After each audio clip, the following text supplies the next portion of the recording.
and other guests of Wilkes University. My name is Ellie Freese, and I am the group leader for our senior project, the Frost Guardian. I'm Michael Nowak, I'm the conspiracy lead for the Frost Guardian. I'm Ian Williams, I'm the electrical engineering lead for the Frost Guardian. I'm Frankie Scavage, and I'm a mechanical engineering lead. So first we'll talk about our problem statement. So first off, for frozen bodies of water, most consumer methods to actually measure the ice thickness require you to actually go into the ice itself. Our main example is ice auger right here. And then most non-invasive solutions to measure ice thickness are for research or industrial usages. So our two examples for that is right in the middle. This is NASA's robot that they're using on the moon, Galileo. The other one actually go underneath the ice itself and measure below the ice shooting radar into the sky. And then on the right-hand side, we have the Cooper Stones example. They're using a smart auger system that actually does drill into the ice itself and measures how far it goes into the ice. Our main project goal is to develop a consumer product that can measure the ice thickness with radar. And this is the progression of our prototype. As you can see, we've made a lot of improvements. And on the right is the final prototype of last semester. And this is our prototype for this semester. On the left, you can see the CAD model, and on the right is the 3D printed model that you see in front of you. So again, we just did another image, this time including the controller to show the wired communication between the controller and the robot body, and then we have the comparison with the real life. Some points are our requirements and our results from a justification standpoint. We wanted to actively measure our ice thickness within a 0.5 tolerance. We were able to do that in our lab. We also wanted to safely maneuver on the ice, and our track system on the robot itself was able to do that successfully. All motion needed to be controlled by the user. We're using a joystick system to do that for us. We need to notify the user of unsafe or compromised ice. We have LEDs on our control that let us know what's safe, unsafe, or not so safe. We need our components within a wide tolerance, a wide temperature range, so it would be freezing temperatures and pretty warm temperatures, and all our components do within a temperature range. And we need our total weight to be below 25 pounds, and we're at 15 pounds right now. And this is our work breakdown structure for the spring semester. To start, based off of some comments and recommendations from last semester, we did a system design 2.0. After that, we went to procurement and manufacturing and started building our electrical components and printing our body. Along with that, we did our system testing. This included testing how the robot reacted to ice thicknesses, as well as some traction testing, some temperature testing.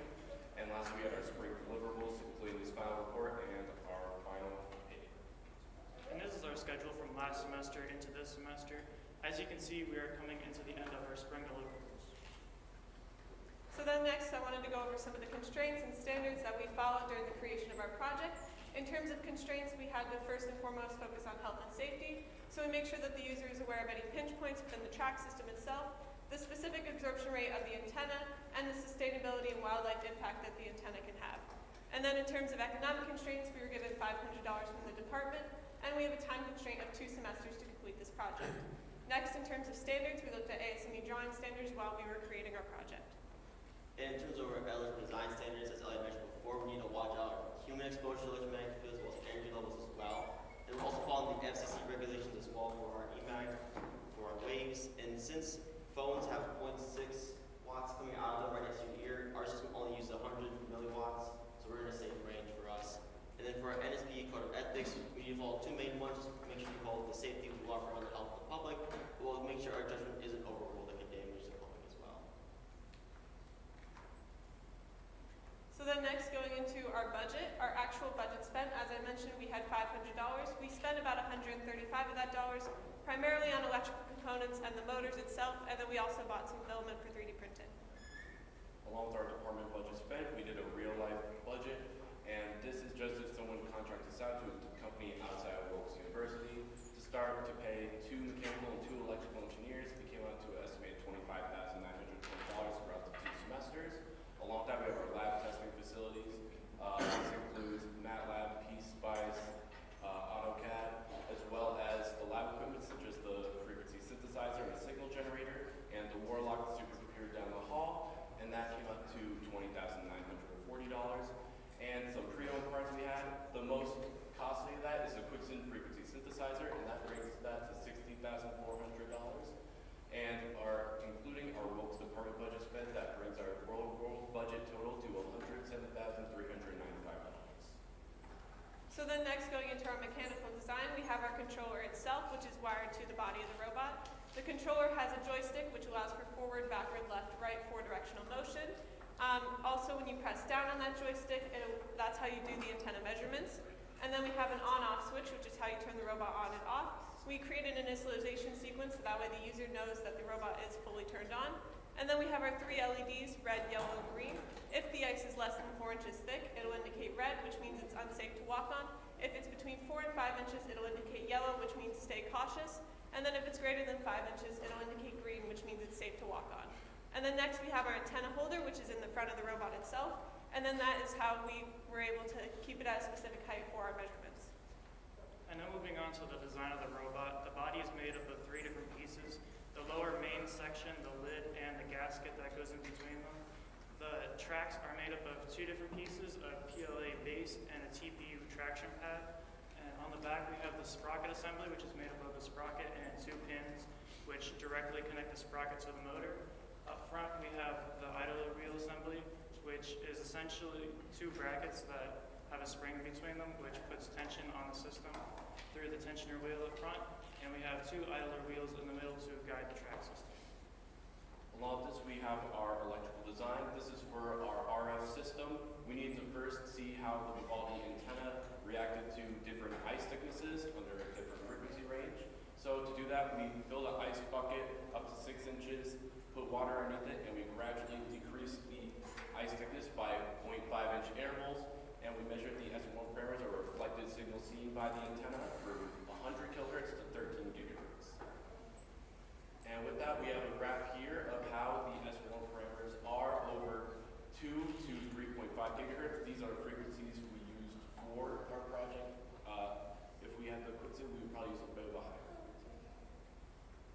Along this, we have our electrical system here. This is just where all the parts are designated. On the joystick, we have the LEDs, the power switch, and the joystick.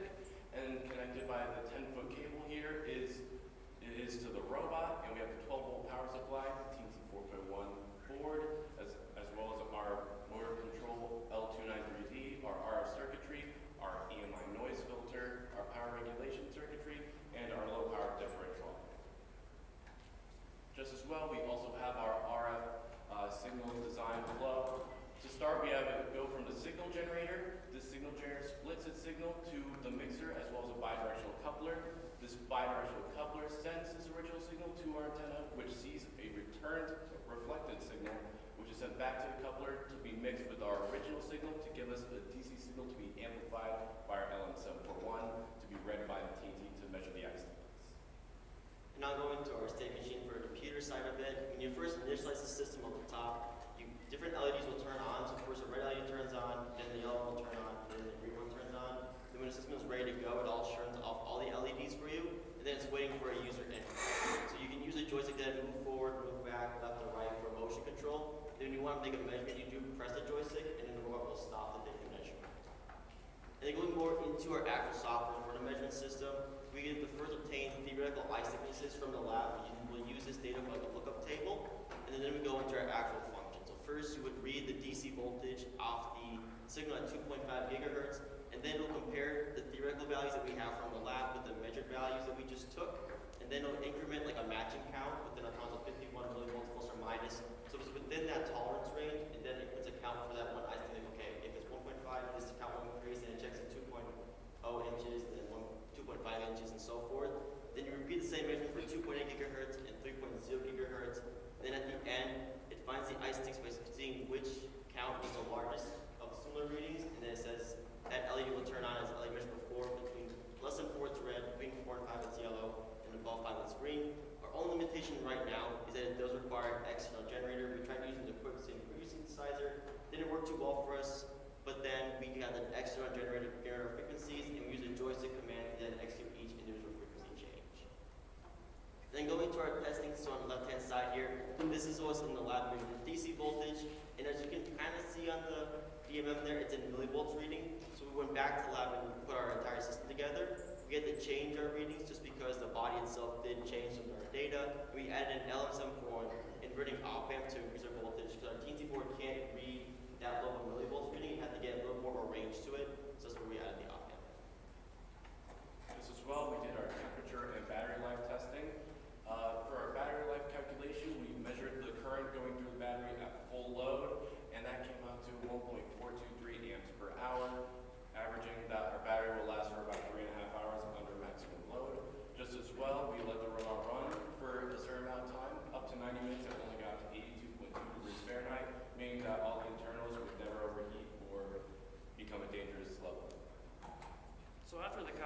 installations we performed last semester, we went out to a local ice rink for traction testing, and we found that there was minimal slippage on the ice, and it was able to navigate over uneven terrain just in case there was any debris on the ice. And then we did some speed testing and found that the average speed was 16 feet per minute, and there was no damage to the ice due to the robot's lightweight nature. So again, based on calculations we performed last semester, we also did flotation testing. And with this, we found that the sinking weight was about 21.47 pounds after we were gradually adding weight to that. And the actual weight of our robot with the internal components was around 10 to 15 pounds, so it would float if it was to fall into water. Next, we did some water resistance testing, so we fully submerged the old body into water. And we found that there were some areas where water entered into the system, mainly through the holes around the motor and the holes where the wires enter into the system. And for our full system testing, we were successfully able to different ice thicknesses with our antenna and RF circuit, and then our code also successfully identified the ice thicknesses too. The video director shows us doing the measurements in the lab. And in terms of motion, the robot successfully executed commands as given by the operator, and the track system was able to hold up to the forces of the motor. And as a bonus, we made the body out of a glow-in-the-dark filament, just in case you're out on the ice during dusk and you want to get back to land safely. And for some of our limitations, first, we do require an external power source and a generator right now. We don't have fluid motion in the bottom left-hand corner. We kind of see how the joystick works, so it's only forward, back, left, right, not like forward and to the left. It kind of go in one direction only right now.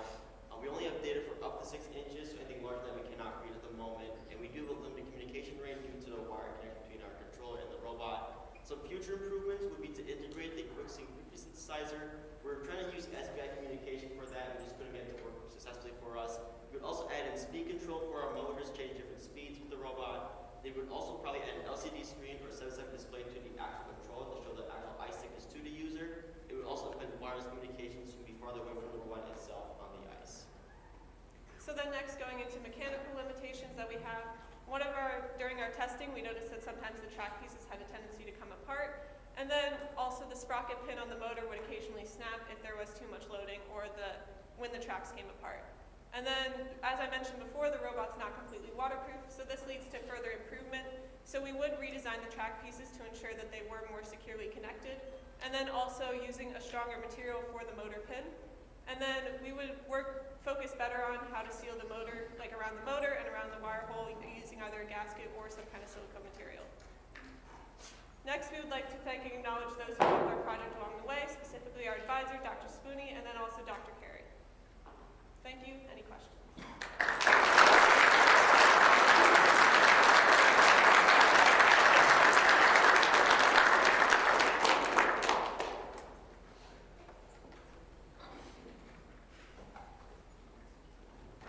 Hi there. So, in terms of when you actually collect the data for the ice thickness, is this going straight down the same plane as your motor? Because you have about, say, 2.5 feet of length there. So, in actual ice, the lake, it won't be even ice thickness throughout the whole entire width because of underwater currents and other materials are in the water. So, I'm going to try to affect that problem. Between like the space between the antenna and the ice you're talking about? No, so the robot itself is probably in length, about 2.5 feet, right? Or say width. Yeah. So when you're cutting at that point, you're going straight down from the plane of the antenna itself. Yes. So you're not cutting one data point out of that whole entire region there, and also the person itself popping behind. Yeah, so that would be another improvement too. We're talking about adding like either a phased array antenna or having multiple antennas to kind of measure more wide range. Right now it's just one single antenna, but in future we're going to add more antennas to measure like a more wider space for the user to walk in. That is also why we implemented red, yellow, and green, so that way you know that when it's yellow, you might want to go in a different direction. So that way as it's slowly getting towards that unsafe range. Okay. So were you aware of the power issue from the very beginning? Like the battery power. No, like it looks like you need an external power supply for the antenna, right? The power, so we had an issue actually with one of our op amps that required us, we didn't initially realize we needed a negative voltage for the inverting op amp, but then we just put a ground there. So the power source is just to give a negative voltage to that pin, but we could easily buy another part to put a negative voltage Okay, there. so it's not because it's consuming too much power, No, it's just because you don't have the negative voltage. Yeah, that's all right now. Yeah, it's not a power issue. So like the actual system is just for us to have the correct voltages. I'm trying to understand like how accurately eventually, I wish I could see, well, you get lots of, this is a great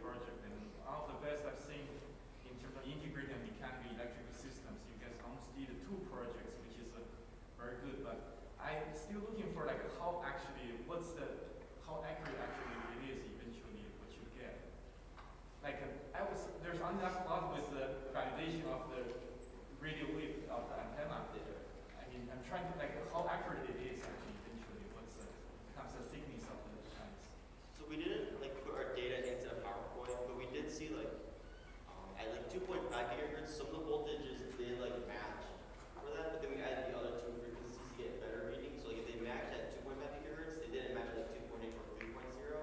So as long as our theoretical data So would be you're saying like for different thicknesses, that you need a different frequency to get slightly better results. It's Yeah. almost like frequency dependent, is what Yeah. you're saying?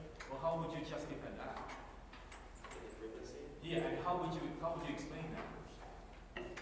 Like for your approach, because that's your fundamental approach, right? How would you justify that? How would you explain that? Like, how would you figure out the frequency dependence? And maybe you can factor that into your algorithms that use that. You understand what I'm saying? Almost like you need a dynamic mapping some sort to give you better results. Do you understand what I'm saying? Do you mean like find like a relationship between the voltages and the frequencies? Yeah. Like a linear relationship? Yeah, so that you have a relationship to help you predict a little bit better. It's almost like you need different frequencies with different thickness, if my understanding is correct. So all the frequencies are used for all the thicknesses of ice. It's just that we would use the different frequencies to get better results. So you could possibly use just like one yeah, but frequency. I mean, so practically, how would you compensate for that? Would you just use a single frequency or use different frequency? If you use different frequency to improve the accuracy, then you need to try to figure out which frequency you should use for different thickness, right? Yes, but, So a very simple question. What's the accuracy? Like 20%, 30%, 40% off? What's the accuracy? Like the voltage vectors? No, it's the thickness. It's probably 9% accurate. 90% accurate? Yeah. Okay, why didn't you put that there? You understand what I'm saying? Yeah. Like, that's the results. I mean, good or bad, you